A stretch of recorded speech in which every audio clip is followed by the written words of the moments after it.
Hi, everyone, and welcome to The Writer's Edge. I'm your host, Christy Stratus, and tonight we are talking to small press Coffin Hop Press, owner and author. So get your small press questions ready.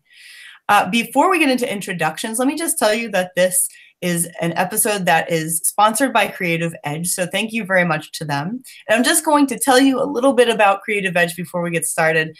Normally, I would put up their logo right now, but Google Hangouts is being a little weird, so I can't put it up. I'm sorry.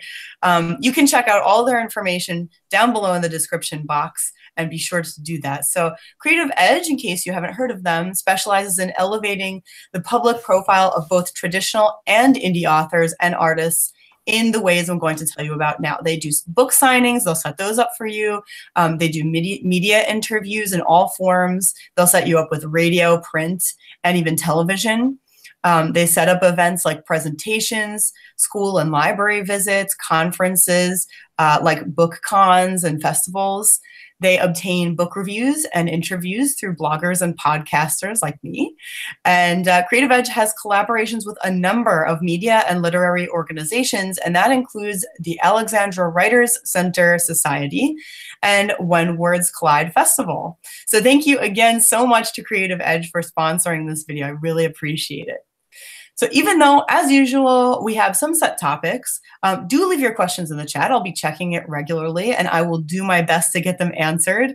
And if we don't have time, by some coincidence, usually we do have time, but if we don't, I will leave your questions afterwards in the comments section, and then the panelists can go answer them for you. So don't forget to subscribe to our channel down below and hit the bell to get the notifications when we go live or post a new video. That helps us out a lot. So thanks in advance for subscribing.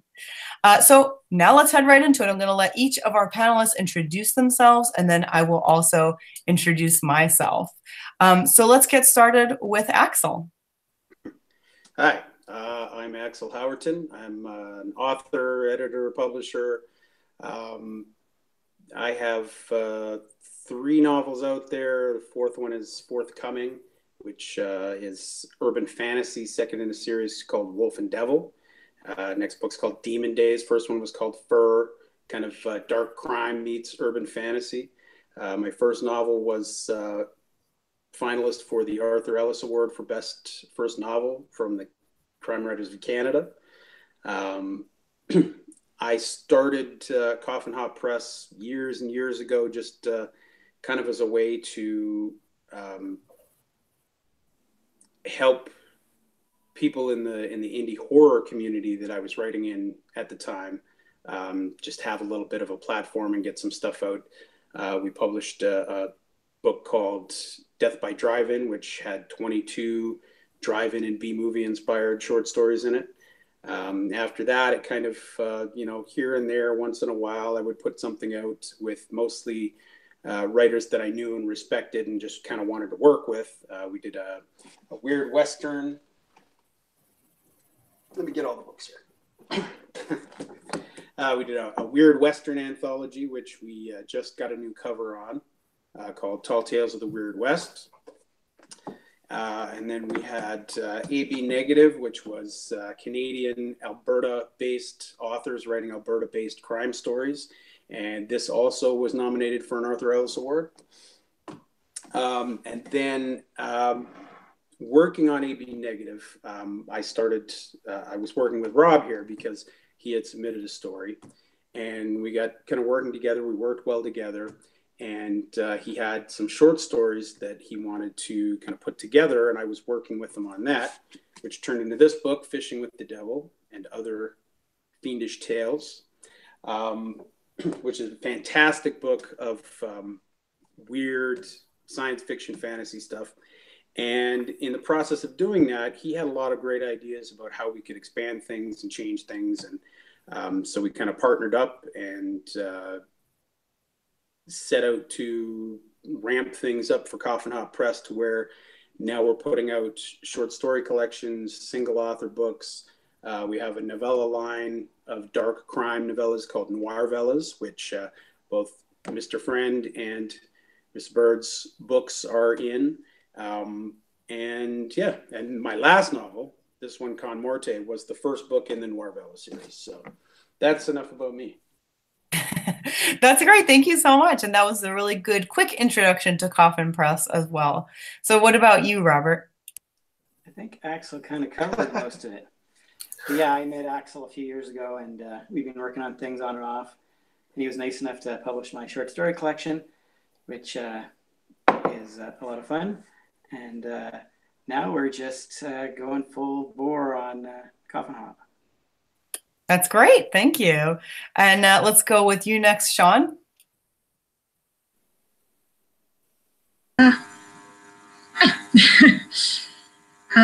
So I started in 2008 with Gumboot Books with a YA novel, huge thing, 155 pages. It was broken into 2 stories, and then Gumboot went out of business, which was sad. So Christina, who was the publisher there, said, just send it out now independently, because it was free now for the world. So I was able to release that one, and it has been selling quite well, has some good reviews. And I've done quite a few short stories that have been shortlisted for big prizes, and just happened to be at When Words Collide and had the first page of Murdering Mr. Edwards read in a slush pile thing where they read the first page and a panel of editors and publishers respond how they would, whether they would have any comments, whether they would stop reading. And that page made it through the slush.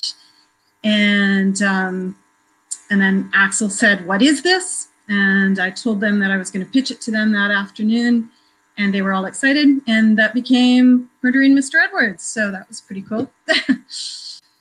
And as well, I have a poetry blog. So I used to publish every day, but I'm kind of getting lazy this year since I did my master's, slowing down to about once or twice a week. So that's great. Yeah. Thank you. Thank you. It sounds like When Worlds Collide is a place where a lot of things happen, actually, which is great. Great place for making good connections, for sure. Yeah, that's awesome. And what about you, Timothy? Well, I've been writing some short fiction for a while. That's most of what I've published. I did have a book published about 2 years ago called Gunman. I didn't have the foresight of Axel to bring a copy to hold up or anything. And then most recently was the Noirvella Rocket Rider and Little Putt Putt Go Down Swinging that's coming out from Coffin Hop. And I made a couple of films to really getting serious about trying to be published. That's great. And we were all commenting on Timothy's awesome background before we actually went on air. Those are all lovely books. So Axel, you did tell us a little bit already about how Coffin Press started, but could you tell us what your basically what is your mission now as a small press currently? Well, our focus is on dark crime and weird fiction, EC Comics style, Twilight Zone kind of weird, twisty fiction. Trying to kind of avoid hard science fiction or, traditional fantasy kind of stuff. And we still want to have kind of a crime edge to most of what we publish. That's just kind of what we like. And honestly, what we do is mostly just because we like stuff. Like Tim's novella, when that came across our desk, was just blew both of our minds right away. Rob had read it. He called me up in the middle of the night. "You got to read this. You got to read this." And it was so right up our alley that we had to get a hold of him right away. And yeah, we want that. Absolutely. When we do anthologies, again, we try to tailor it to what we would want to read, what we really like. Makes it easier to work on projects for a long time. And it kind of self-servingly, it lets us kind of call the people that we really want to work with, people that we're really interested in. For instance, we just had a Christmas book that came out that came out this Christmas called It's a Weird Winter Wonderland. And we got to have some amazing writers that we love in there, like Jessica Mchugh, who's one of my all-time favorites. She was in the Death by Drive-In book, and I'd worked with her on a couple of other things. And so when this came up and we were doing weird Christmas stories, I went straight to her. Scott Phillips, he's more like a brother to me than just a friend, but Rob's one of his biggest fans. I'm one of his biggest fans. So whenever we do one of these books, we try and fit him in there. We got people like Will Viharo and David James Keaton that I love, and reached out to them, and they were excited about it, and everybody jumped in on that book. The Christmas book we have coming out this year, which is more just straight dark crime than weird and funny. We got some people like Sean S.A. Cosby, who had an amazing story in this anthology, Neon Lights and Fast Women, I think it was called. It was 80s noir, more or less. And his story was so great that I put him on the list, and we reached out to him. And the story he gave us for our next Christmas book is just wow. And, working with those people doing those kind of projects and anthologies, then we end up, when they have something bigger that they want to put out, we've had them, come to us and say, hey, would you have a look at this? Do you guys think you might want to publish this? And, that's the kind of business we want to be in, is with people that we know and trust and respect, and that we really like their work. And we just want to keep putting out stuff that we like and we think deserves a voice. At the same time, I know we've been getting a lot of attention because we seem to publish a lot of female authors like Sean. And it's not anything that we're purposely seeking out, but at the same time, I know Rob and I both have the attitude that, everybody deserves a voice. If they have a great story, we just want to help get it out there. And, it doesn't matter what color you are. It doesn't matter what gender you are. We don't care about any of that as long as the story is good. I'm going to pass to somebody else for a second. So how did all of you authors then find Coffin Press? What made you interested in them? Well, I was just looking through listings and came across them as a publisher I was unfamiliar with. But the first thing that jumped out to me about them were the covers of their books. They really stood out. If you look around at a lot of small presses, there's a lot of stock photos and a lot of sameness. And I was also impressed by the fact that they seem to be very deliberate about the releases they put out. They didn't have 20 books that came out in a single year. They seem to really be taking the time to care about them. So that really impressed me. And so that was when I submitted to them. Well, of course, I submitted or pitched at When Words Collide. And for me, the good point there was being able to meet both Axel and Rob and look them in the eye and talk to them. I think it really helps to know who you're pitching to and kind of get a feel of who they are and what they're doing. And it was easy to get excited about what they were doing and coming on board with them. So that was my experience. They're great guys. Yeah, they seem like it. And Robert, you're directly involved more, aren't you? What's that back there? So Robert, are you I was a little uncertain. Do you two actually run it together, or you started it together? No, Axel started it a few years ago. Okay. And I just kind of joined up last year. So I see. Yeah, after I'd published Rob's book, he had so many great ideas and, was really helping me organizationally.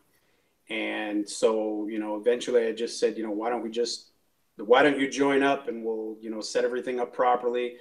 And, we did all the legal stuff and incorporate it, because before that, it was more or less me doing like a hobby press on the side kind of thing.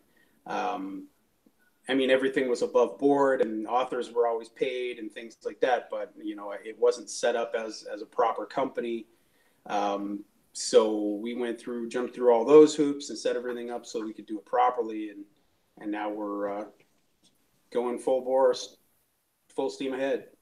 Yeah, it's interesting because after my, because we worked on that short story collection, like, you know, it takes quite a long time to get the book out. And while I was working on that, I kind of pitched the Christmas Anthology and said, you know what, I'd like to actually do an anthology. It sounds like it would be really fun because you had a lot of fun the last few. I thought a Christmas one, I think, or a holiday one would be really, really cool if we could do a dark crime Christmas book. So we kind of hashed that out and started down that road, and then we decided, yeah, we might as well just turn this. If we're going to do that, we might as well do some other books as well. Yeah. And it was interesting on this book because we got so many good stories for it. We ended up having to do 2 books. So it had like a straight split dichotomy where we got, you know, a pile of weird Christmas stories, and then we got a pile of really dark crime Christmas stories. So it was kind of a no-brainer that, oh, okay, well, I guess we've got 2 books here, because how do we mix the 2 together? You know, it wasn't chocolate and peanut butter, but it turned out really well because now we have this beautiful book and the one coming out this Christmas. We're still looking for a couple stories, so if anybody out there has dark crime Christmas stories, you can go on the website and check out our submissions, and we're taking submissions for that one right now. I see your logo. Is that your logo behind you on that big poster? Oh, looks good. Very nice. Ah, yeah, nice. That's great. Rob's got it.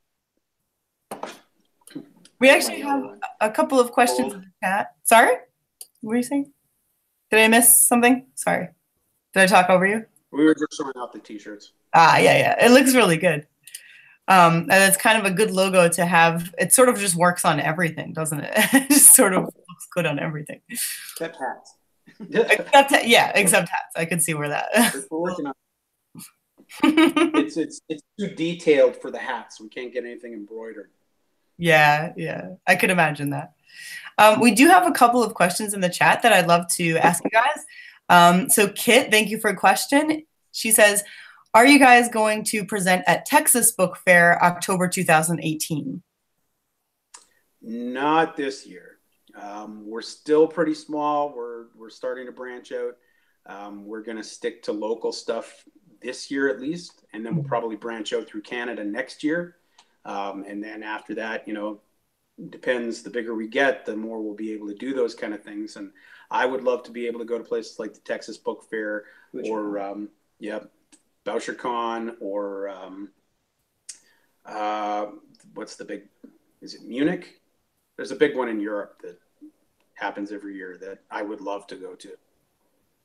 That's really cool. Yeah, I hope that happens for you guys. That would be wonderful. Me too. Yeah.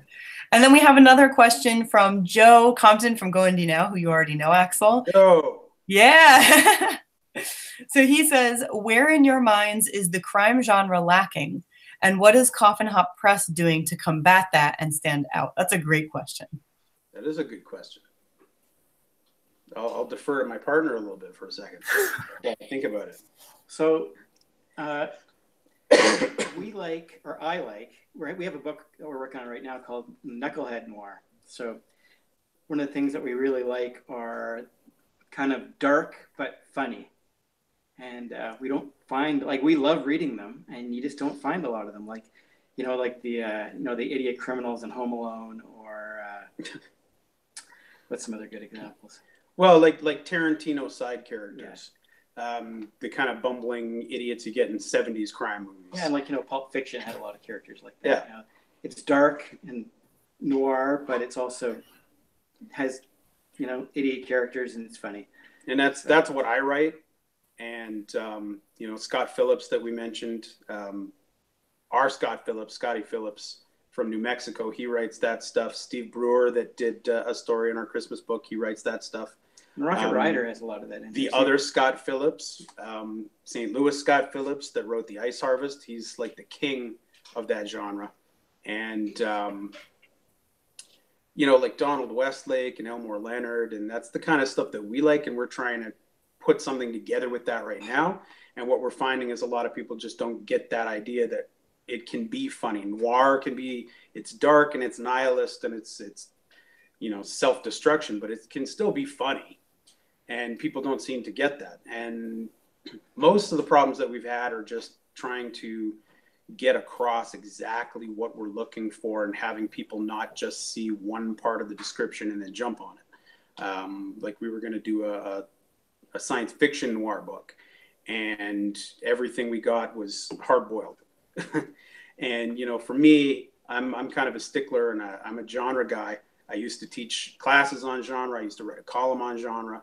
And so I get really sticky about the definitions. And a lot of people, there's a lot of stuff out there right now that gets called noir, and it's just not noir. Just because it's dark or violent doesn't make it noir. And most people, you say noir and they think hard-boiled with, you know, 30s detectives and guys in hats, and everybody's calling people dames, and they got gams and gats and heaters and, you know, all that kind of thing.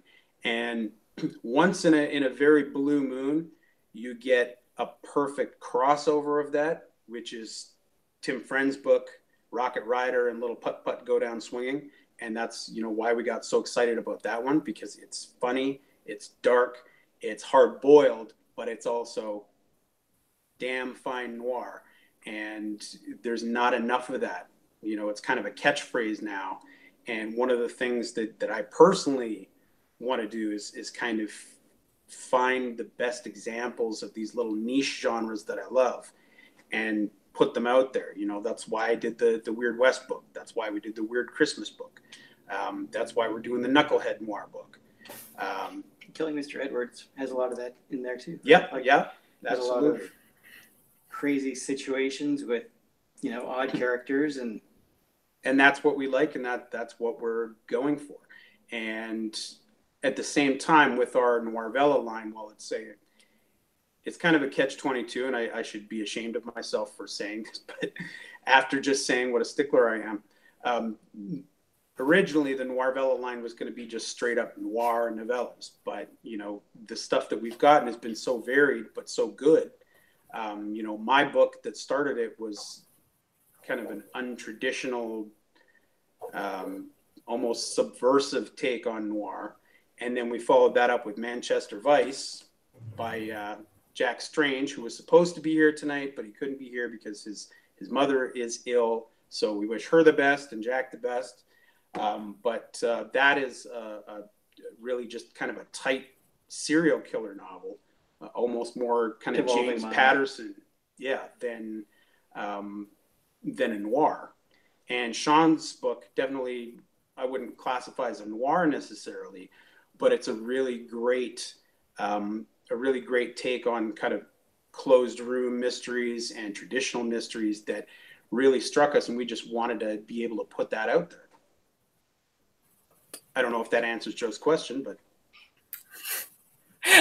can the authors also give their opinions on noir as well? Because I noticed and crime, you know, that kind of thing. I did notice, Axel, on the website, I believe there is a description of what you consider noir, and I found it really interesting to read myself. So it's kind of cool to hear what different people think of noir or would consider noir. So what about the authors?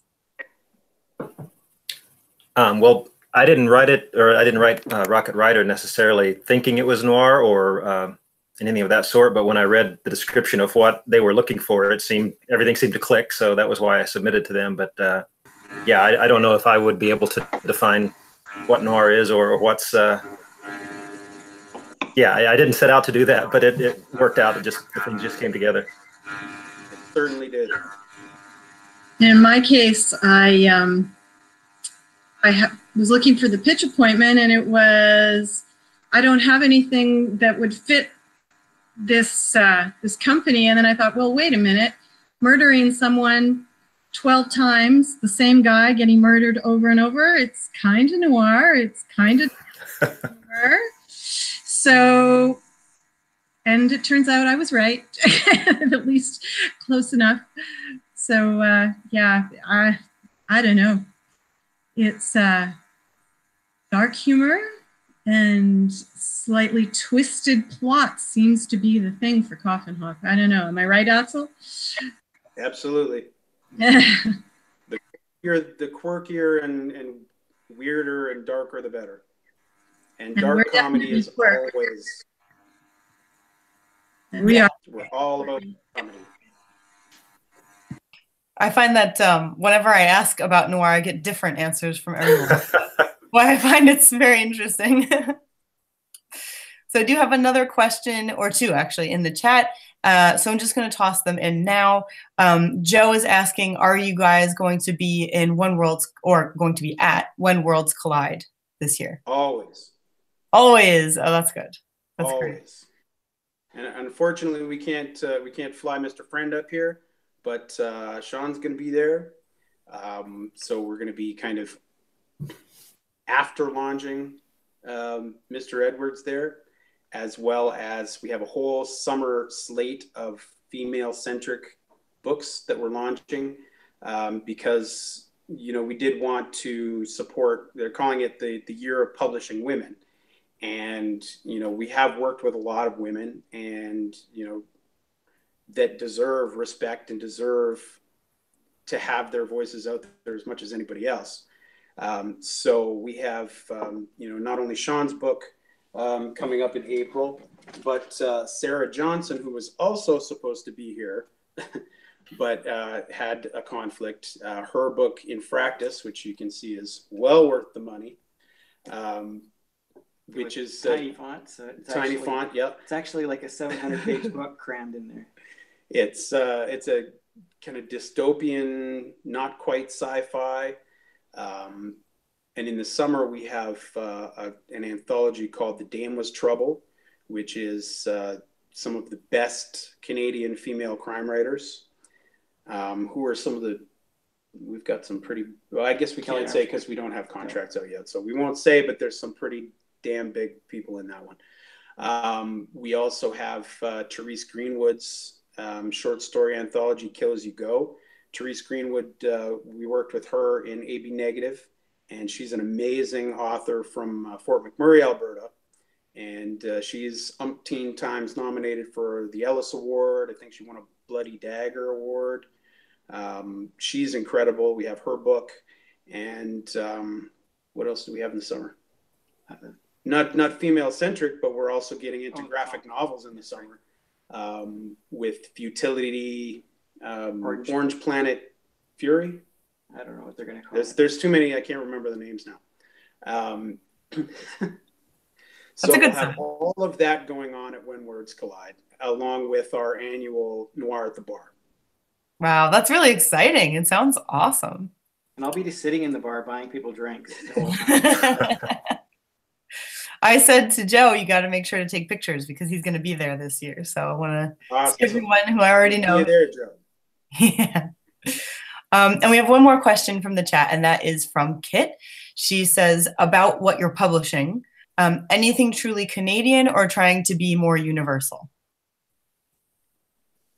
We're not sticking to strictly Canadian, but, as I just said, Therese Greenwood's collection she's a Canadian author, and a lot of her stuff does have a little bit more of a Canadian taste to it.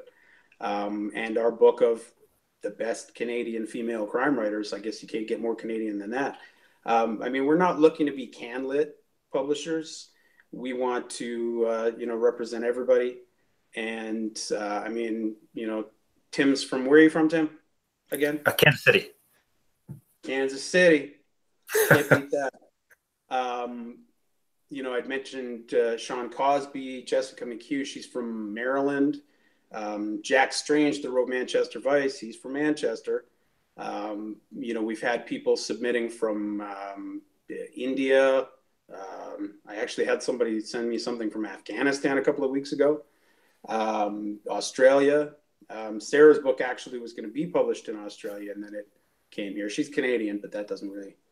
We do have a lot of Canadian content. That's something we do have to kind of keep up because to be listed as a Canadian publisher, we have to have a certain amount of Canadian content. And, it's naturally going to happen because the people that we interact with more often are the people in our writing community who are Canadian. You know, we've had some great authors. I think it's been about half and half on the last couple. Weird Winter Wonderland, we had Sarah Johnson, who else? Brent Nichols and Laurie Zotman are all Canadian. The new Christmas book, we have Eileen Bell, Therese Greenwood, but we also, and Sam Weeb, the incredible Sam Weeb from Vancouver, who writes amazing real noir. But we also have Sean Cosby, Darusha from Darusha Wayne, yeah. She's from New Zealand. She's from New Zealand. And there's 2 or 3 other American authors in the next Christmas book. So we're keeping it as open as we can, but honestly, it's, you know, it's kind of who sends us stuff. You know, people had said when the Western book came out, well, there's no women, there's no people of color, there's no, and I was like, I can't drag them in here and make them submit to me, you know. Apparently it's only white dudes that write weird Westerns, but it's getting better. Thankfully, with the other anthologies, we've been able to be very inclusive just by way of being lucky and having great stories coming from a variety of people. I hope that us doing things like this and telling people that we're trying to do that. And we're on Duotrope now. And so, we're on Duotrope so that now. Seems to have spread but we're still getting an awful lot of white dudes. You know, hopefully with us putting the idea out there that we're open to anybody and anything, we'll start getting more varied submissions and be able to represent more people. That's, you know, that's what we want to do. Yeah, that's great to hear. And that's what I understood also from what you were saying before, just in general about accepting just anyone who writes well. And that's really the whole point, is the skill of writing, which is fantastic. Okay, so let's move into the benefits of working with a small press. This is something a lot of indie authors are always sort of up and down. Should I go traditional? Should I go small press? Should I go self-publishing? So I don't know what you have all experienced in terms of, are you self-published and published by a small press, traditional press? What have you guys already done? So it would be great if you could tell us that, and any particular benefits. We can get into some specifics, but maybe share your experience with us so far. I'll say that I think it's very good to have a press where you know the people at the level that you're working with. There is a danger if they're too small, as I saw when Gumboot went out of business. But things seem very healthy here at Coffin Hop. So there's still, you know, even with the large traditional ones, the authors are responsible for a lot of their own publicity, a lot of their own marketing things. So I don't think that changes whether you're self-publishing or whether you're small press publishing or whether you're trad publishing. You're still going to be on Twitter. You're still going to be marketing yourself. I think it's just another set of eyes.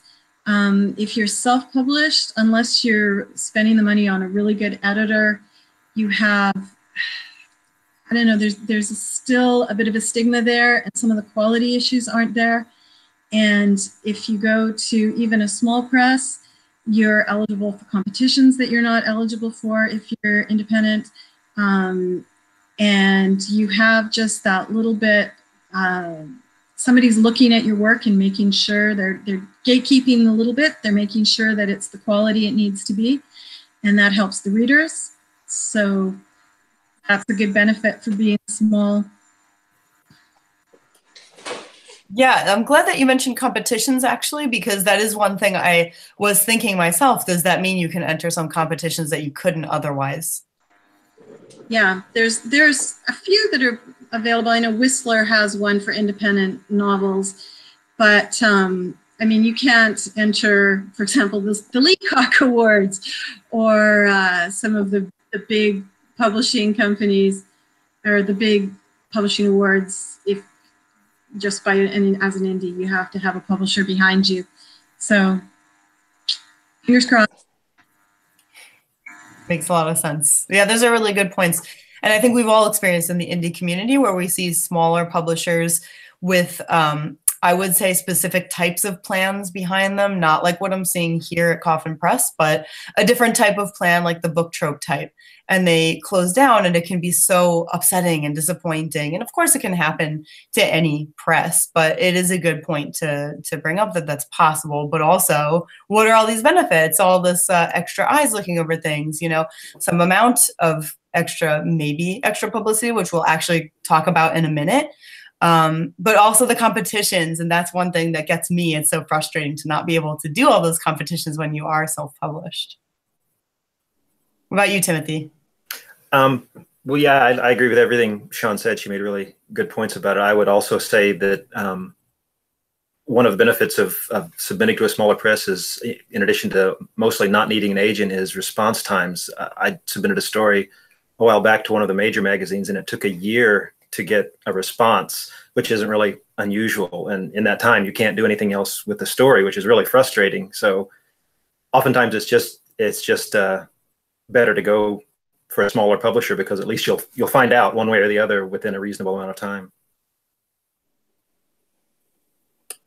Yeah.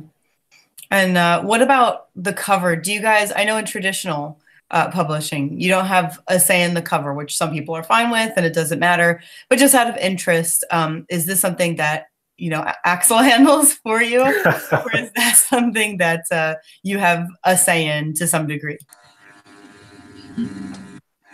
When Murdering Mr. Edwards, he had two potential covers, and he sent me 2 samples, and I actually polled my English classroom, and he went with the one that they liked, so that was good. That sounds very fair. That's really nice. He didn't. It's free market research. Yeah. Yeah. That's what I figured too. That's great. But yeah, I mean, we try to be very interactive with the authors and cooperative, and you know, sometimes like with this one, Sean had a few different good points about, you know, why we should change certain things, or maybe this would work better. And sometimes, like I did this one for Tim's book, and he thought it was great. Okay, great, done. Think about that one for a while. We're still kind of toying with it, but yeah, this is the other thing when you're with small press, we got to buy all these proofs and check everything out, and we're trying to make sure that everything's perfect before the books go out. And I know when I was doing self-publishing, it wasn't always an option.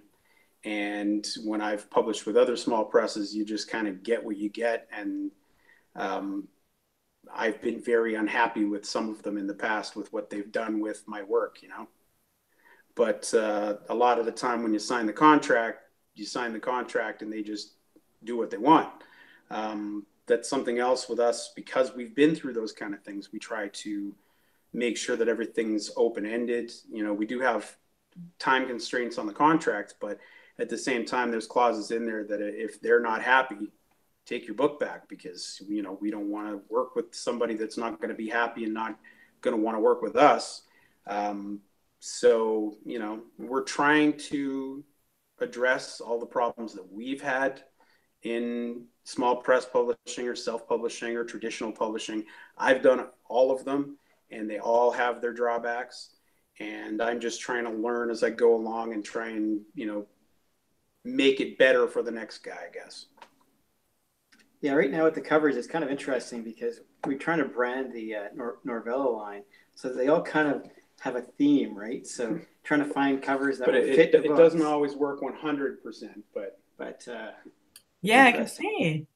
That's great. Very cool. This one, since Jack's not here.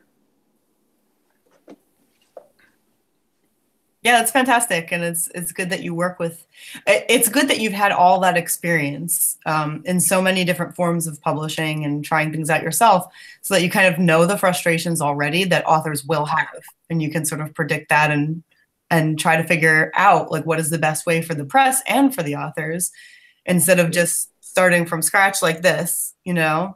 that's a really positive thing. Yeah, and as I say, sometimes they have great insight that wouldn't occur to us. Like when we did this book, originally I'd had the Union Jack as kind of the background for the whole cover. And Jack pointed out, you know, there's a lot of people here right now in England that don't really associate that positively.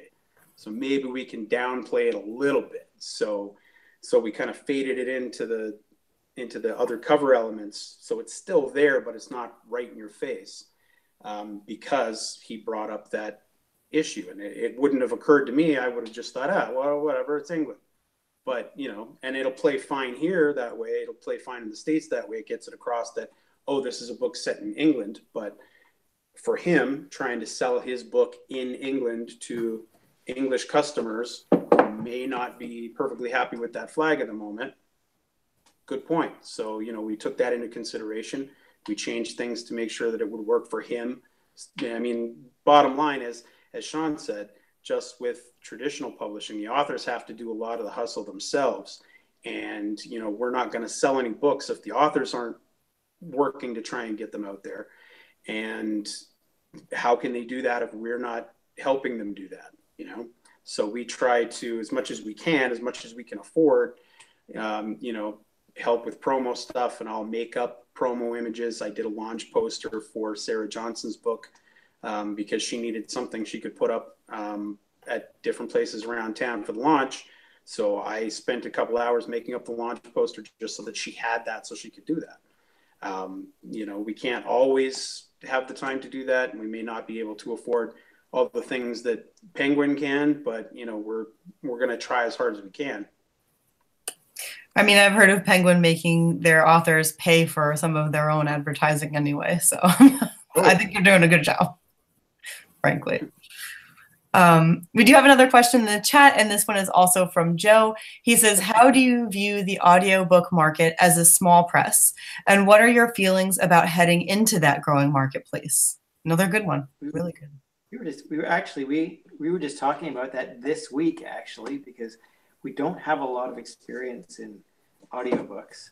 Although I think your book, I do. My first book, they did an audiobook for, which, I mean, there's a whole thing there with that public, everything that got added to it, extended my contract and took more of my royalties and so on and so forth. So I kind of have a bad taste in my mouth from that. So I never bothered to chase after audiobooks, but it is a market that we're going to have to look at, and we're going to have to get into. And people keep telling me, obviously, because I can't stop talking, that I should be reading audiobooks. So. Yeah, so if we don't make Axel do it, we've been actually looking at the different models of how people actually get them, you know, like profit sharing, like splitting it, or if you actually, how much it actually costs, you know, to get, you know, something like this monstrosity, which is a great book, but very, very long, would be, you know, I don't even know how many hours that would take. It's beautiful. Look at it. Look at it. See, someone like me, when I see a long book like that, I'm more likely to listen because I don't have time to read it necessarily. I'm a slow reader, but I'm a pretty fast listener. We think that the nice thing about the novellas, which is why we wanted to start with novellas, even though people have been submitting all these giant books to us all the time in the novella line, which is kind of entertaining, but the sweet spot is like, you know, 30,000 words, so it's great. So if we do decide to do some of the audiobooks, they should be fairly easier to do, I think. Yep. So. Well, you know, I mean, there are some books that are audiobooks, like 1Q84 is something like 48 hours long. So I doubt you can beat that. You should be all right. Don't say that, because then I'll have to. And Sarah will write an even bigger book for a sequel. I think one of Diana Gabaldon's is over 60 hours. Is it? Oh, yeah. Snow and Ashes, I think, is. It's a lot of reading. 2 minutes page, usually. Okay. Yeah, yeah. I think the longest I've read is Brandon Sanderson, which is usually 1,200 pages in the small mass market paperback, the little one. And I can't remember how many audiobooks, but I mean, how many CDs or hours or anything. But yeah, I mean, it's really convenient to read those or listen to those, in my opinion. Excellent for folding laundry. Yeah, that's right. Yeah. My housework books. It's a good point. So have you all actually tried self-publishing before too, or is it just small presses for you? I haven't actually tried it yet. I was thinking of, I had an experience where the publisher of my Western went out of business and the rights for the Western reverted back to me. So I'm going to be putting that out at some point over the summer, looking for like late in the summer, I hope. And trying to lay the book out and design the cover and such. I have a newfound respect for everyone who does that. So hats off to Axel. It's hard work. Well, if you have any questions, just let me know. Okay. Sean? I've self-published a couple of poetry books just to have around at poetry readings and things and events. I don't really market those particularly. And then I had to do some of the stuff for Grace Awakening when it came out after Gumboot went out of business. So kind of yes. And there are a lot of skills on layout. Actually, Murdering Mr. Edwards, when I was looking at the layout when I got my proof copies, I was just so impressed because it is gorgeously laid out, and I know how much work that takes, and so I was very impressed. So, well done, Axel. It's beautiful. You're making me blush. I whip him like every day. Good job. Good job. It's obviously never stop. Yeah, formatting is definitely painful. It's one of those things that a lot of indie authors or self-published authors don't always necessarily want to or have to pay for, but oh boy, can that be painful. You find that one error that you can't like actually identify no matter what you do. Awful. Yeah, I think Axel was kind of talking about this a little bit earlier, but it's interesting because we want to get these things to be as good as we can. So it does mean, making the book and then getting it all sorted out to print and then getting proofs done and then checking the proofs, and not all the time the proofs don't always come back perfect, right? So then you have to fix things, try again. And it's kind of a brutal cycle sometimes to get things just right. And especially it's expensive for us up here because every time we do proofs, it costs us about $50, $60 Canadian, because everything gets printed in the States and then we have to pay exchange and brokerage and everything else. So, by the time we get these two little books here, cost us about $50, and that's crazy when we have to do it 2 or 3 or 4 times. Yeah, and a lot of our friends who get in stuff. practice, we had to do 3-4 times, and now I'm having to go through it again with a different publisher, and yeah, it's kind of a nightmare. But once you get it, then. And we're getting stuff shipped from the States, so we can usually get things turned around fairly quickly. But people we know, other publishers in town and stuff that get being printed in like China, they have to have quite a long lead time. They can't just snap their fingers and, they get these things sent out, and then it takes it takes them months to get their books printed, and then it takes weeks, many weeks or months to get proofs sent. So they're not just putting a book together and getting it out there really quickly. So. Yeah, as someone who lives in the States, it's it hadn't really occurred to me because I'm used to having it a lot less expensive. They have CreateSpace pretty close to me, so it's only a few bucks. But that's not something I thought of. That's a really good point. Yeah, so if there's any Canadian entrepreneurs out there who are looking for something that would make a lot of money, go start a print-on-demand company up here, all right? Do me a favor. That would probably be great.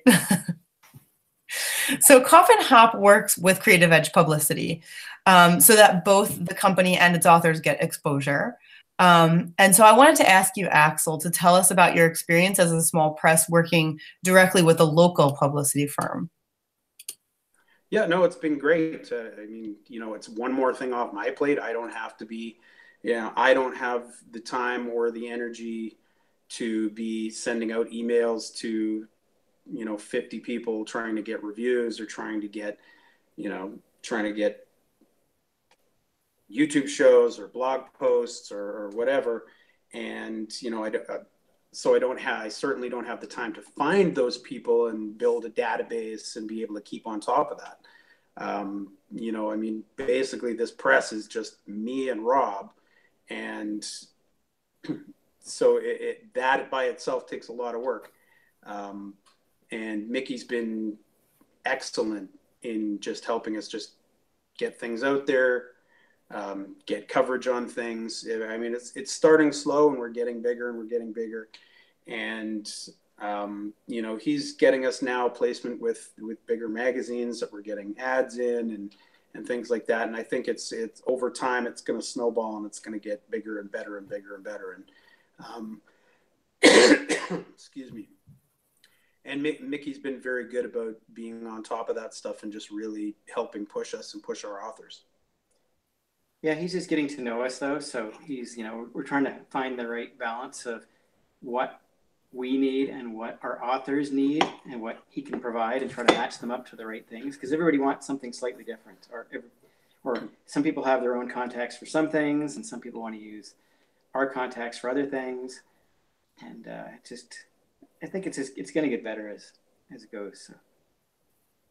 Yeah, that's great to hear. I recently started working with Mickey as well. And in my first week, I had a number of opportunities, which is just, I don't have time, as the same as you said, I don't have time to be looking for them, unfortunately. I have a full-time job and then a side business, and then I'm also an author. So to have someone helping me with publicity is, wow, does it make a difference? It's amazing. Okay, so before we wrap this all up, I wanted to ask you if we could hear some of the opportunities for submission currently open at Coffin Hop, especially now that we know that you are open to submissions from anywhere. Just let us know what you are looking for at this point. What do we have going on right now? The Dame Was Trouble is still open until next week, I think. So that one's kind of... I think that's pretty much closed. But Baby It's Cold Outside, which is our next Christmas book, the Dark Crime Christmas book, we're still looking for a couple of stories to fill that out. For May 1st as well. So. Yeah, that's May 1st, I believe. We're Knucklehead. actively taking submissions for Knucklehead Noir. That one goes till July, I think. All the information on all of those is on the website under the Submit button, which also has links to the style guide, and different things that have anything to do with noir have links to that treatise on how to write noir. We are also always looking for noirvella possibilities. It doesn't have to be textbook noir, but if it's crime and it's dark or it's funny, you know, we'd be glad to take a look at it.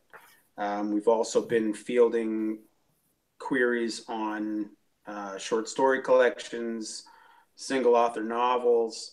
We're taking it pretty slow with that, so it's going to be a question of the exact right thing that we can't say no to for a lot of that stuff, because, I mean, we put out books triannually in April, July, August, and November, and we've already got a full slate for this year, and we're already kind of planning things for next year. We can talk about next year's anthologies. Yeah.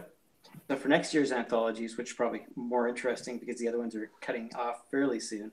So right now we have 2 in the pipe, and one is a paranormal detective one for next summer, I think. So that'll probably open in the fall. And the other one will be another weird tales of... Taller Tales. Taller Tales of the Weirder West. So more crazy Western. Because that's what we like. That's great. And that'll probably open up in the fall as well. And we've also been talking about doing a pulp novella line. That's true. To kind of run parallel with the noir novellas that, you know, aren't necessarily crime. So if you've got a weird Western novella or, you know, something that's kind of crazy kung fu, yeah, kung fu pimps on Mars, or Big Trouble in Little China. Yeah, Big Trouble in Little China. If you've got some kind of you know, Doc Savage meets Jack Burton, I would wet my pants. All right, Sean and Timothy, I think that means that you have assignments, right? Yeah. You have to come up with this stuff now. I wouldn't put it past Tim Friend. I have a plan. And that's exactly what I'm talking about. I'd like to see some noir poetry from you, Sean. That would be interesting. Well, I have a Mr. Edwards poem in progress. Yes. Ah, oh, awesome. Well, I'm looking forward to it. That's great. Well, thank you everyone for coming tonight. This has been an awesome discussion. I really enjoyed hearing more about Coffin Hop Press and the authors here tonight. So thank you to everyone in the audience for your wonderful questions. That was really great. And now we're just going to go to each person, and probably in the opposite order. You can just tell us where we can find you. And guys, stay tuned, because I'm going to tell you what next month is going to hold for the Writer's Edge. And I'm going to tell you about another thing coming up. So let's start with Timothy this time. I have a website, timothyfriend.net, and you can find me on Twitter and Facebook from there. Great. And how about Sean? Sean, I am SeanBird.com. That's ShawnBird.com. And Twitter and Instagram are at Sean L. Bird. Great. And Richard? I think she means you, Rob. Robert, I'm sorry. I'm so sorry. Yeah, my website's tinysledgehammer.com. It's kind of long, but or robertbose.com. And you can find I'm on Facebook and Twitter, and you can contact me through Coffin Hop's page as well. And I'm for my own stuff, you can find me pretty much anywhere under Axel How, AXELHOW. And Coffin Hop Press, you can find at coffinhop.com, and everywhere else at Coffin Hop or hashtag Coffin Hop, just like it sounds, COFFINHOP, Coffin Hop. Great. Thank you guys so much for being here. And I am your host. One more thing. Yes.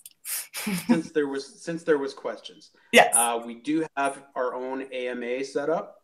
Our own AMA page, which if you go to the Coffin Hop site, there's a link there to the AMA page. There's an AMA open right now with me, and we're going to be doing them with all of the authors in the coming weeks leading up to the April launch. And we'll probably be doing other ones with Rob and myself. And, you know, any questions you have about publishing, anything that didn't get answered tonight, go to the website, click over to the AMA, go ahead and ask me anything.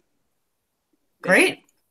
Yeah, and as you guys heard, they will be at When Worlds Collide. So go check them out there if you have the chance. So thank you all for coming once again. Thank you, Creative Edge, for sponsoring this. My name is Christy Stratus. I'm the host, and you can find me, of course, here on The Writer's Edge on YouTube. You can also find us at thewritersedgeshow.com. It's the same thing on Facebook. We have a group there that you can join. And then for me, myself, as an author, you can find me at christystratus.com. I'm also on Instagram posting haikus and positivity. I'm on Facebook posting more Victorian-related stuff, since I write historical fiction and psychological suspense. And you can also find me on Twitter and YouTube for Sunday live streams where we talk about writing. So the next panel is going to be April 19th, and that is at 10 p.m. Eastern Time. We're going to be talking about how and why authors support authors. And coincidentally, I was just recently on a similar panel on Spilling Ink, and that was called Authors Interviewing Authors. So you can find that link down below in the description box. And of course, I didn't say this before, but you can also find everyone here. Their links are down below as well, including Creative Edge. And so on the next The Writer's Edge, you're going to see Andy Peliquin, Joe Compton, and speaking of Joe, just make sure that you go to Go Indie Now's live panel tomorrow. That is going to be Marketing Outside the Box. It promises to be awesome. And the topic was actually chosen by popular demand from a poll. So be sure to tune into that tomorrow at 9 p.m. Eastern Time. And that link is also in the description box. So thanks again for being here, and thank you so much to our audience. And we will see you next month.